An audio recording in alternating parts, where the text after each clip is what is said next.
जो हमारी सांसद महोदय है संध्या राज, उन्होंने 5 साल पहले ही बोल रखा था कि हमने इस हाईवे को 4 लाइन मंजूर करा दिया है। चाहे मंत्री हों चाहे विधायक हों सरकार पक्ष के, उनसे भी ये कहना चाहता हूँ कि भिंड इटावा हाईवे ये एक का नहीं होता है, 4-4 लाख को ये इनाम नहीं मिलती है इससे। मैं तो ये अनुरोध करना चाहता हूँ प्रशासन से और फिर से हमारे मुख्यमंत्री शासन प्रशासन से कि हमारी भिंड हाईवे को 4 लाइन या 6 लाइन शुरू करने का आदेश करें। मुख्य मुद्दा जो है वो नेशनल हाईवे के चौड़ीकरण को लेकर है। लोगों से पत्र भी दे चुके और हम 3 तारीख को एकेएम महोदय को फिर देखेंगे, घेराव करेंगे उनका। जब नहीं होती है तो फिर आप क्या करेंगे? हम फिर घेराव करेंगे, चक्का जाम लगाएंगे रोडों पे बैठ के और जाके हम विधानसभा में कुचल लगाया मैंने।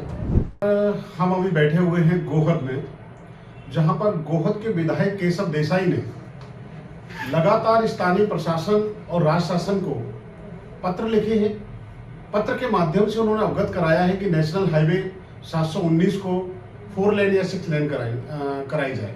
इसके साथ साथ ही उन्होंने कई गोहद के जो मुद्दे हैं वो उठाए हैं, जैसे अवैध उत्खनन गोहद में चल रहा है, थानों पर अवैध वसूली चल रही है, स्थानीय लोगों को मालनपुर फैक्ट्री में रोजगार नहीं दिया जा रहा, और भी कई मुद्दे हम उनसे जानते हैं कि विधायक जी ये नेशनल हाईवे 719 का आपके लेटर के बाद भी, आपके धरना प्रदर्शन के बावजूद भी क्यों सुनवाई नहीं हो रही? इसके लिए आप क्या करेंगे? ये शासन प्रशासन की कमी है, क्योंकि जो हमारी सांसद महोदय है संध्या राज, उन्होंने 5 साल पहले ही बोल रखा था कि हमने इस हाईवे को 4 लाइन मंजूर करा लिया है।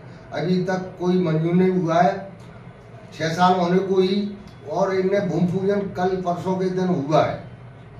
तो जब गडकरी साहब ने ये बोला था कि इस 4 लेन और इनका पुल का भूमि पूजन एक ही साथ किया जाएगा, तो मैं तो यहाँ के प्रतिनिधियों के, हमारे चाहे मंत्री हों चाहे विधायक हों सरकार पक्ष के, उनसे भी ये कहना चाहता हूँ कि भिंड इटावा हाईवे ये एक का नहीं होता है, क्योंकि प्रतिदिन युवाओं की मौत हो रही है। बेचारे कोई समाज के, हर समाज की मौत हो रही है। ऐसा नहीं है कि हमारी कांग्रेस की हो रही है कि बीजेपी की, ये मौत तो एक समान होती है।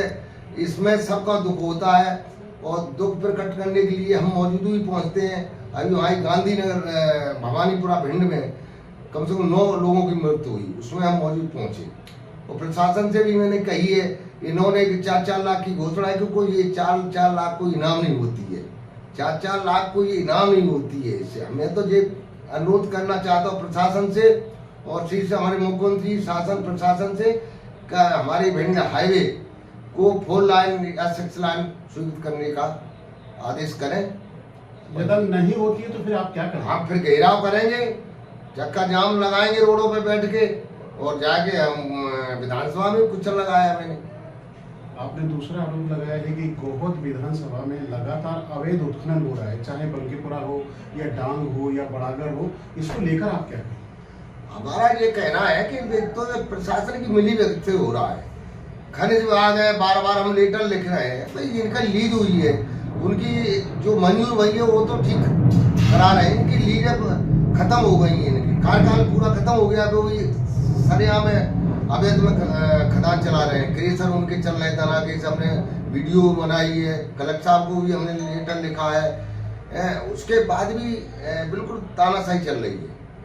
आपने एक आरोप लगाया है कि पुलिस लगातार वसूली कर रही है प्राइवेट लोगों के साथ, ये कहाँ तक? ये बिल्कुल सच ही है। चाहे चितौरा पे रह रही है, गोद में हो रही है, झांकरी हो रही है, मौत तक हो रही है, चौराहे तक हो रही वसूली, धड़ल्ले से प्राइवेट लोगों के द्वारा वसूली की जा रही है। इसके लिए हमने लेटर कलेक्टर साहब को लिखा है, इन लोगों से पत्र भी दे चुके और हम 3 तारीख को एकेएम महोदय को फिर देखेंगे, घेराव करेंगे उनका कि इनकी प्राइवेट वसूली को बंद करें।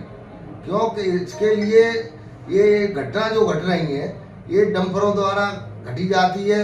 इन्हें घटना से कोई दिक्कत नहीं है, उन्हें तो अपने वसूली से मतलब है, कोई कार्रवाई नहीं की जा रही। चौथा जो है, आपने गोहद चौराहे पर विद्युत का जो फीडर है, गोहद चौराहे की जो पब्लिक है वो परेशान है, उसको लेकर भी आपने क्वेश्चन उठाए क्या? बिल्कुल, जब कंप्लीट हो गया है फीडर, उसको चालू किया जाए। बार बार हर मीटिंग में बोल रहे हैं कि हाँ अब हो रहा है, अब हो रहा है, तो ये अभी तक चालू नहीं किया है। चालू हो जाएगा तो हमारी समस्या थोड़ी हल हो जाएगी, इसलिए जनता बहुत परेशान है, तो इसका भी बंद रखा है। अच्छा, आपने ये स्थानीय लेवल में मानलपुर इंडस्ट्रियल एरिया में रोजगार के लिए बात कही है, ये कहाँ तक ये बिल्कुल सत्य है कि पहले जब जमीन स्टार्टिंग में 84-85 में जब उद्योग क्षेत्र खुला था तब फैक्ट्री लगी, तब लोगों की जमीनें गई, तब तो नौकरी नहीं की थी कुछ लोगों, कहोगे 4 साल रखा, कहोगे 5 साल, उनको धीरे धीरे सरकाते गए, निकाल दिया। उसके बाद हम लोग जब जाते हैं तो एक एक दुग्धे रख लेते हैं, जब हमारे लोकल का कोई लड़का ज़्यादा नहीं है, 100 में 5 लड़के मिलेंगे, वरना सिर्फ बाहर भी अपनी इच्छा से रख रहे हैं, हमारे लोकल का कोई लड़का नौकरी पे नहीं है। तो इस मांग को मैं रख रहा हूँ कि हमारे लोकल के यहाँ के क्षेत्र के जो हमारे बेरोजगार भाई है उनको रोजगार मिले। अगर ये आपकी मांगे नहीं मानी गई तो अगला स्टेप क्या होगा? अब अगला जो होगा, विधानसभा तो हम लगाते ही है, मगर उनका फैक्ट्री भी बंद कराने का काम करेंगे, उनको गेट बंद, ताला बंद कर देंगे। गोहद के स्थानीय विधायक केशव देसाई ने कई मुद्दों को लेकर ज्ञापन दिया है। उसमें नेशनल हाईवे को लेकर मुद्दा है, अवैध उत्खनन को लेकर मुद्दा है, स्थानीय स्तर पर इंडस्ट्री में स्थानीय लोगों को न रोजगार देने का मुद्दा है। हम जानेंगे एसडीएम साहब से कि सर नेशनल हाईवे को लेकर क्या प्रक्रिया है। माननीय विधायक जी ने अपने 6 बिंदु का एक ज्ञापन आज प्रदान किया है। इस संबंध में मुख्य मुद्दा जो है वो नेशनल हाईवे के चौड़ीकरण को लेकर है। इसमें शासन स्तर से चूँकि कार्रवाई की जाना है और इसमें विभिन्न डीपीआर भी तैयार होकर ऑलरेडी वो प्रकरण संचालित रहा है। इसमें चूँकि वरिष्ठ स्तर से डिसीजन लिया जाना है, इसलिए मैं जो माननीय विधायक जी का मुद्दा था उसको शासन स्तर पर और हमारे वरिष्ठ अधिकारियों को प्रेषित कर दिया जाएगा। स्थानीय स्तर पर सर मालनपुर पर जो इंडस्ट्रियल एरिया है उसमें स्थानीय लोगों को, बेरोजगार लोगों को रोजगार नहीं दिया जा रहा है, इसके लिए आपका क्या कहना है? इसके लिए चूँकि इंडस्ट्री में रोज़गार प्रदान करना वहाँ की क्वालिफ़िकेशन और उनके पास कितने लोगों की वैकेंसी उस पर निर्भर करता है। इसके लिए अभी पिछले महीने मेहगांव में एक रोज़गार मेला भी आयोजित किया गया था, जिसमें लगभग 500 लोगों को रोज़गार प्रदान भी किया गया है। ऐसे ही हम विभिन्न प्रकार के जो लोगों की क्वालिफ़िकेशन है और जो उन इंडस्ट्री की रिक्वायरमेंट है उसके आधार पर समन्वय कराकर स्थानीय लोगों को रोज़गार प्रदान करने का प्रयास किया जाएगा। स्थानीय लेवल में सर ये मुद्दा बहुत गरमाया हुआ है कि अवैध उत्खनन हो रहा है, बंकीपुरा हो या बड़ागर हो या पिपरसाना हो या डांग पहाड़ हो, इसको लेकर सर आप इसमें खनिज विभाग द्वारा समय समय पर कार्रवाई की जाती है। पिछले दिनों भी खनिज विभाग की टीम गई थी, जहां पर जो भी अवैध उत्खनन करते हुए पाए गए थे उनके विरुद्ध कार्रवाई कर लगभग 5 लाख रुपए का जुर्माना लगाया गया था संबंधित जो ठेकेदार थे उन पर। इसी प्रकार औचक निरीक्षण कर कार्रवाई की जाएगी। चौराहे के कुछ लोग धरना दे रहे हैं कि हमारा फीडर जल्दी चालू करवा दीजिए, इसको लेकर। बिजली विभाग का मुद्दा है। मैं इस संबंध में बिजली विभाग को अवगत कराकर और अग्रिम कार्रवाई के लिए उनको पत्र जारी कर दिया जाएगा और उनसे मैं फ़ोन पर भी जानकारी लूँगा। क्षेत्र में नल जल योजना की जेजेएम की कई रोडें खोदी पड़ी हैं सर, ये बराबर आपको आवेदन देते हैं, ज्ञापन देते हैं, इसको लेकर इसके संबंध में बार बार सूचना प्राप्त हुई थी, मेरे द्वारा भी मौके पर जाकर निरीक्षण किया गया है।